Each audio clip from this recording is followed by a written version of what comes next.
Doctor Narendra Dabholkar हत्या प्रकरणात मुंबई उच्च न्यायालयाने महत्त्वाचा निर्णय दिलाय।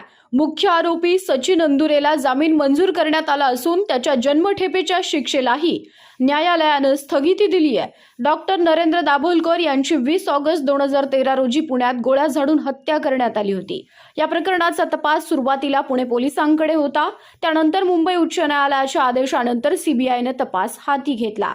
2024 मध्ये पुण्यातील विशेष न्यायालयाने सचिन अंदुरे आणि शरद कळसकर यांना दोषी ठरवत जन्मठेपेची शिक्षा सुनावली होती। मात्र त्यानंतर दोघांनी उच्च न्यायालयात जामिनासाठी धाव घेतलेली। यापूर्वी शरद कळसकरला सुद्धा उच्च न्यायालयाने जामीन मंजूर केला होता। आता सचिन अंदुरेलाही जामीन मिळाल्याने या प्रकरणात मोठी घडामोड झाली आहे। दरम्यान दाभोलकरांचे पुत्र डॉक्टर हमीद दाभोलकर यांनी या निर्णयाविरोधात सर्वोच्च न्यायालयात अपील करण्याची भूमिका व्यक्त केली आहे। आता उच्च न्यायालयाच्या या निर्णयानंतर दाभोलकर हत्या प्रकरणातील पुढील कायदेशीर लढाई कोणत्या दिशेने जाते याकडे सर्वांचं लक्ष लागलंय।